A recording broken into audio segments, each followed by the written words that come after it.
Hello everyone, welcome to my channel. I am Neha Vedwan. तो आज की वीडियो में हम करने वाले हैं एरर डिटेक्शन। तो आपको क्या करना है कि आप इतना, चाहे सेंटेंस आपका कितना भी बड़ा हो, आप विद इन 2 सेकेंड्स में आप अपना जो एरर है वो आप फाइंड आउट कर सकते हो। तो चलिए आज की वीडियो को शुरू करते हैं। तो फर्स्ट सेंटेंस आपके सामने है, I found the 2 first chapters of the book particularly interesting. यहाँ पे इसमें आपको मिस्टेक क्या नज़र आ रही है? पहले तो देखो, यहाँ पे 2 एडजेक्टिव हैं आपकी, एक आपकी कार्डिनल, एक आपकी ऑर्डिनल। जब 2 एडजेक्टिव कार्डिनल और ऑर्डिनल दोनों एडजेक्टिव एक साथ आ जाए सेंटेंस में, तो आपको करना क्या है, उसको ओसी के क्रम में रखना है। ओसी इट मीन्स सबसे पहले आएगा ऑर्डिनल और उसके बाद आएगा कार्डिनल। तो ऑर्डिनल एडजेक्टिव हमारी क्या है? फर्स्ट, और कार्डिनल एडजेक्टिव हमारी क्या है? टू। तो सबसे पहले क्या आने वाला है? फर्स्ट 2 आने वाला है। ये आपकी इस सेंटेंस में आपकी यही एरर थी। तो आपको अच्छे से समझ आ गया होगा, जब आपकी सेंटेंस में 2 एडजेक्टिव आ जाए, कार्डिनल और ऑर्डिनल दोनों एक साथ आ जाए, तो आपको उसे ओ सी के क्रम में रखना है। O C it means, O it means आपकी ऑर्डिनल हो गई और सी इट मीन्स आपकी कार्डिनल एडजेक्टिव हो गई। तो आपको ये क्लियर हो गया होगा। नेक्स्ट देखते हैं। Bacon, the father of English essay, had a thirst of knowledge। अब यहाँ पे देखो, पहले ये देखो कहाँ तक मिस्टेक आपको नज़र नहीं आ रही है। बेकन यहाँ पे पॉइंट है, the father of English essay, जो कि इंग्लिश पे एसे लिखते हैं, had a thirst of knowledge. तो यहाँ पे किसकी बात हो रही है? यहाँ पे बेकन की बात हो रही है। द फादर ऑफ इंग्लिश एसे, उनको क्या है? एक थर्स्ट है, एक प्यास है। किसके लिए? नॉलेज के लिए। नॉलेज के लिए प्यास है, के लिए। अब थर्स्ट फॉर क्या होती है? तीव्र इच्छा। थर्स्ट ऑफ नहीं है, यहाँ पे आएगा, यहाँ पे क्या आएगा? Thirst for. जी, इसका जो मीनिंग होता है वो होता है तीव्र इच्छा, किसी चीज़ को करने के लिए ज़्यादा इच्छुक होना। ठीक है। तो थर्स्ट फॉर का जो मीनिंग होता है वो होता है तीव्र इच्छा। तो यहाँ पे आपको क्लियर हो गया होगा। तो नेक्स्ट देखते हैं। The train had left when he had reached the station. अब यहाँ पे देखो, द ट्रेन हैड लेफ्ट, यहाँ पे 2 सेंटेंस आपके आए हुए हैं, दोनों ही किस में बने हुए हैं? पहला भी आपका उसमें परफेक्ट में बना हुआ है और दूसरा भी आपका परफेक्ट में बना हुआ है। लेकिन हमारा रूल क्या कहता है, जब आपका जब 2 इस टाइप से सेंटेंस आए तो आपको एक पास्ट में बनाना है और एक किस में बनाना है? परफेक्ट में बनाना है। आप परफेक्ट में कौन सा बनाओगे और पास्ट में कौन सा बनाओगे, ये देखते हैं। तो पास्ट इंडेफिनिट में कौन सा बनाना है? जो काम बिल्कुल पूरी तरह से पहले फिनिश हो चुका है, पहले, तो उसके लिए तो आपको पास्ट पार्टिसिपल परफेक्ट का यूज़ करना है। और जो काम आपका बाद में फिनिश होगा वो उसके लिए आपको पास्ट इंडेफिनिट का यूज़ करना है। अब इस सेंटेंस में देखो, इसमें कौन सा काम पहले फिनिश हो रहा है? The train had left when he reached the station. Train जा चुकी थी जब वो स्टेशन पे पहुंचा। तो अब कौन सा काम पहले फिनिश हो रहा है? भाई, ट्रेन तो पहले ही जा चुकी थी, वो बाद में आया ना। पहले काम कौन सा हो गया है? पहले ट्रेन के जाने का काम खत्म हो गया है, उसके बाद वो वहाँ पे आया जब वो ट्रेन चली गई थी। तो पहले कौन गई? ट्रेन गई। तो ट्रेन वाला जो सेंटेंस है वो हम किस में बनाएंगे? परफेक्ट में बनाएंगे। तो past perfect, the train had left, तो ये तो पास्ट परफेक्ट में बना हुआ है। इट मीन्स गलती किस में है? जिसको हमें किस में बनाना है? पास्ट इंडेफिनिट में बनाना है, वो भी पास्ट परफेक्ट में बना हुआ है, वो उसमें गलती है। तो इस गलती को हटाने के लिए हमें सिर्फ और सिर्फ करना क्या है? आपको हेड हटाना है और कुछ भी नहीं करना है। When he reached the station, बस आपको ध्यान क्या करना है? 2 सेंटेंस देखो, दोनों में ये देखो कि आपका कौन से में काम पहले फिनिश हो रहा है। और एक दूसरी चीज़, ये आपको ये जो वैन, ये हमारे जो 2 सेंटेंस को रिलेटिव क्लॉज को जोड़ रही है यहाँ पे। तो यहाँ पे आपको देखना है कि जब वैन से शुरू होने वाला जो सेंटेंस है वो आपको पास्ट इंडेफिनिट में ही बनाना है। ठीक है। नेक्स्ट देख लेते हैं। तो नेक्स्ट सेंटेंस है आपका, he said that he will never repeat the mistake. देखो, he said, that he will never repeat the mistake. जैसे कि डायरेक्ट इनडायरेक्ट आपने पढ़े होंगे, है ना, उसमें क्या होता है, अगर आपकी रिपोर्टिंग स्पीच पास्ट में होती है तो आपकी रिपोर्टेड स्पीच भी किस में आने वाली है, पास्ट में ही आने वाली है ना। तो क्या हो जाता है कि विल का क्या हो जाएगा, वुड हो जाएगा, शैल का क्या हो जाता है, शुड हो जाता है ना। तो ये आपकी अगर पास्ट में ये रिपोर्टिंग स्पीच अगर आपकी पास्ट में है तो आपका जो आप बाकी का जो दूसरा सेंटेंस आने वाला है वो भी आपका किस में आने वाला है, पास्ट में हो जाएगा। तो यहाँ पे विल का क्या हो जाएगा, वुड हो जाएगा, ठीक है। और आपकी इसमें कोई भी मिस्टेक नहीं है। तो आपकी किस पार्ट में मिस्टेक है, इस वाले पार्ट में मिस्टेक है। नेक्स्ट देख लेते हैं, I am able to cope up with all these difficulties. अब यहाँ पे होता है भाई मैं एबल हूँ किसके लिए, जितनी भी ये जो डिफ़िकल्टीज़ हैं, मुसीबतें हैं, उनका सामना करने के लिए मैं एबल हूँ। अब यहाँ पे बात, ये जो डिफ़िकल्टीज़ है ये क्या है, सिचुएशन है या पर्सन है, ये सिचुएशन की बात हो रही है। और जब बात सिचुएशन की हो तो कोप विद का यूज़ करेंगे, ओके।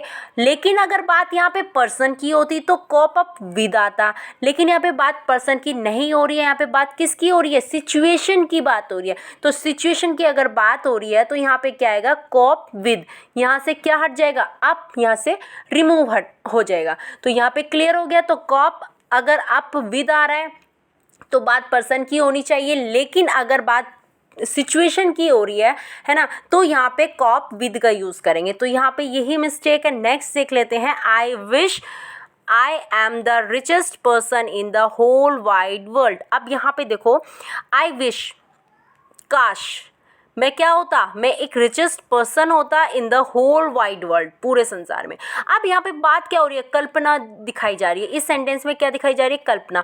और मैंने आपको पास्ट में जब मैं वॉज वर्क करा रही थी, जब मैंने आपको बताया था कि आई के साथ हम किसका यूज़ करते हैं, आई किस में काउंट होता है, प्लूरल में, लेकिन हम आई के साथ वॉज का यूज़ करते हैं। और वो क्यों करते हैं, क्योंकि अगर हमने आई के साथ वर लगा दिया तो वो इमेजिनेशन में चला जाएगा, है ना। बस एक वही रीज़न है कि हम आई के साथ वोज यूज़ करते हैं। अदरवाइज आपने देखा होगा आई के साथ हम प्लूरल वर्ब का यूज़ करते हैं, आई हैव, है ना। तो ये आपकी आई के साथ हमें प्लूरल, आई प्लूरल में काउंट होता है और प्लूरल ही इसके साथ वर्ब यूज़ की जाती है। लेकिन बस आई के साथ वॉज यूज़ किया जाता है, वो इसी कंडीशन के लिए यूज़ किया जाता है ताकि वो एक इमेजिनेशन ना बन जाए, ठीक है। तो I wish I am the richest person नहीं होगा, यहाँ पे क्या आएगा, I were, I wish I were the richest person. तो गलती किस वाले पार्ट में, इसी पार्ट में आपकी गलती है, ठीक है। इस टाइप के अगर सेंटेंस आपको दिखाई दे रहे हैं तो बस आपको कुछ भी नहीं देखना, आपको वर लगा देना और कुछ भी नहीं करना है, ठीक है। तो आपको एक सेंटेंस देखते ही आपको समझ आ जाएगा कि गलती कहाँ पे है, सेकंडों में आप गलती पहचान सकते हो। बस आपको रूल्स पता होने चाहिए कि कहाँ पे हमें कैसे यूज़ करना है, ठीक है। नेक्स्ट देखते हैं, she is confident to win the gold medal this time. अब यहाँ पे देखो, शी इज़ कॉन्फिडेंट, वो कॉन्फिडेंट है किसके लिए, जीतने के लिए, किसके लिए, गोल्ड मेडल को जीतने के लिए, दिस टाइम। अब यहाँ पे कॉन्फिडेंट किसका यूज़ होगा, फॉर का यूज़ होगा, कॉन्फिडेंट फॉर, किसी जीत के लिए। अब यहाँ पे अगर ऑफ आ जाएगा, सॉरी कॉन्फिडेंट ऑफ, कॉन्फिडेंट अगर ऑफ आ जाएगा तो ऑफ हमारी क्या है, प्रीपोजिशन। जैसे कि मैं आपको जीरेंट के टॉपिक में बता चुकी हूँ कि टू के बाद तो हम क्या लगाते हैं, इन्फिनेटिव का यूज़ करते हैं। लेकिन अगर उसके अगर अदर कोई प्रीपोजिशन आती है तो प्रीपोजिशन के बाद हम किसका यूज़ करते हैं, जीरेंट का यूज़ करते हैं, हम इन्फिनेटिव का यूज़ नहीं करते हैं। तो विन में भी क्या हो जाएगा, विन का क्या हो जाएगा, विनिंग, ING लग जाएगा इसमें, विनिंग बन जाएगा, ठीक है। तो she is confident of winning the gold medal this time, ठीक है। नेक्स्ट देखते हैं, standing at the top of the hill the house below was hardly visible. अब यहाँ पे बात किसकी हो रही है, हिल पे मतलब ऊंचाई पे खड़े होकर जब हम घरों को देखते हैं तो वो बहुत ही मुश्किल से दिखाई देते हैं, है ना। अब तो खड़े हुए होकर टॉप पे, यहाँ पे किसका यूज़ हो रहा है, पार्टिसिपल का यूज़ हो रहा है। और पार्टिसिपल का यूज़ तो हो रहा है लेकिन सब्जेक्ट तो इसमें यहाँ पे नज़र ही नहीं आ रहा है। तो यहाँ पे हम सब्जेक्ट यूज़ करने के लिए हम किसका यूज़ कर सकते हैं, वाइल का यूज़ कर सकते हैं, है ना। While I was standing, while I was standing at the top of the हिल। तो वाइल आई वॉज स्टैंडिंग, या फिर इसमें क्या लगा सकते हो आप, while वन का यूज़ कर सकते हो, क्योंकि यहाँ पे आई की बात तो हो ही नहीं रही, यहाँ पे किसी की भी बात हो सकती है। कोई भी अगर खड़ा होगा ऊंचाई पे तो घर तो नीचे के बहुत मुश्किल से कोई भी की बात हो रही है, यहाँ पे मेरी बात नहीं हो रही है। तो हम आई का यूज़ अगर आप अपने लिए यूज़ करोगे तो आप आई का यूज़ कर सकते हो, लेकिन अगर आप किसी के बारे में बता रहे हो कि भाई कोई भी अगर खड़ा होता है तो आप किसका यूज़ कर सकते हो, while वन का यूज़ कर सकते हो। तो while one standing at the top of the hill the house below was hardly visible.